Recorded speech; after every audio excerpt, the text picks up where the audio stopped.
اسدالدین اویسی صاحب کا اس میں نام سر فہرست ہے. محمد بدرالدین اجمل نے آسام میں اپنا ایک مقام بنایا ہے. ایس ڈی پی ایک اچھی پارٹی ہے جس کے اندر تحریکی مزاج پایا جاتا ہے. تو اس طرح کی بہت ساری پارٹیز ہے جو مسلمانوں کی آواز ہے, مسلمانوں کی وہ قیادت کر رہے ہیں, اور یقیناً مسلم نوجوانوں کو ان سب پارٹیوں سے بھی جڑنا چاہیے.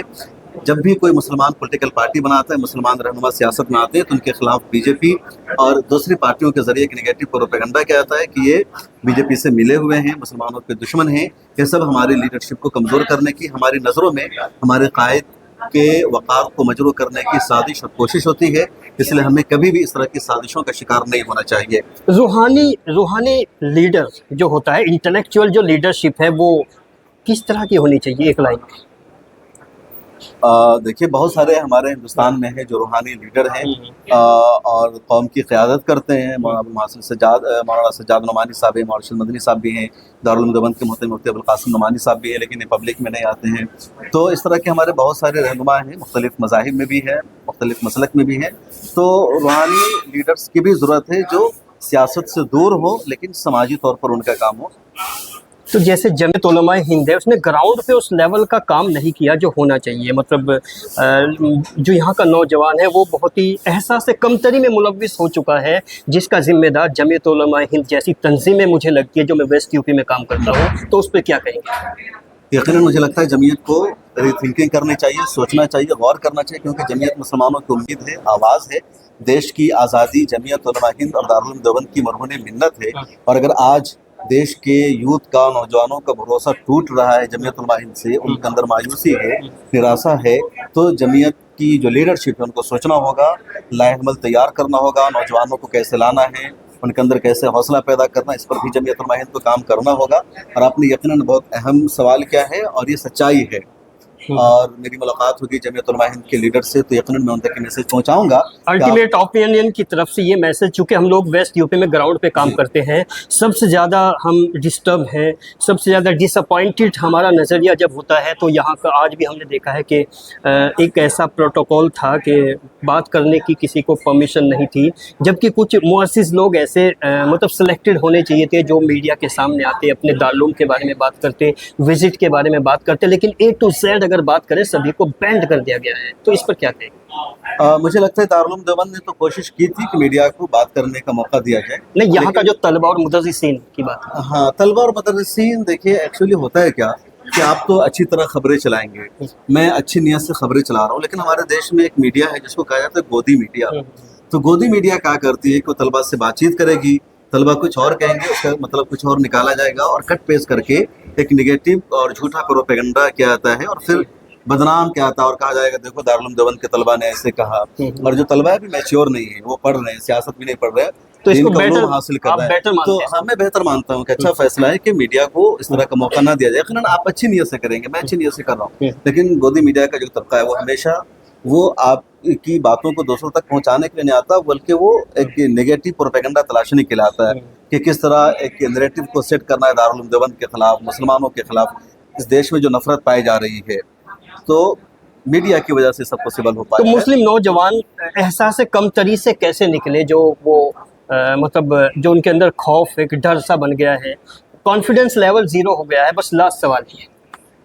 دیکھیے عروج و زوال آتا ہے, قوموں کی تاریخ کا حصہ ہے. تو آج یقیناً مسلم نوجوانوں کو ڈرایا گیا, خوفزدہ کیا گیا, لیکن ڈرے نہیں. اب دیکھیے ابھی آئی لو محمد صلی اللہ علیہ وسلم کا کیمپین شروع ہوا, کانپور میں اس نام پر FIR درج کر دی گئی. اس کا باوجود مسلمان نہیں ڈرے, دیش بھر میں مسلمانوں نے آئی لو محمد صلی اللہ علیہ وسلم کے تحت کیمپین کیا ہے, ریلیاں نکالی ہے. اور اتر پردیش میں یوگی سرکار نے بریلی میں جس طرح دنگا کا بہانہ بنا کر مولانا توقیر رضا خان کو گرفتار کر لیا, بہت سارے نوجوانوں کو جیل میں بند کر دیا, گھروں کو بلڈوز کیا جا رہا ہے, دوسرے علاقوں میں کارروائی کی گئی. پورا میسج یہی تھا کہ مسلمان ڈر جائے, خوفزدہ ہو جائے, الا محمد کا بینر لے کر نہ نکلے. لیکن سلام ہے دیش کے نوجوانوں کو, نکل رہے ہیں, میسج دے رہے ہیں, کہہ رہے کہ جو سزا دینی ہے دو, لیکن ہم الا محمد صلی اللہ علیہ وسلم کہنے سے پیچھے نہیں ہٹیں گے. تو یہ احساس کم تری نہیں ہے, ڈر نہیں, بلکہ ہمت ابھی بھی باقی ہے, ایک بار نام حوصلے ان کے اندر باقی ہے. اپنا شمس تبریز قاسمی. شمس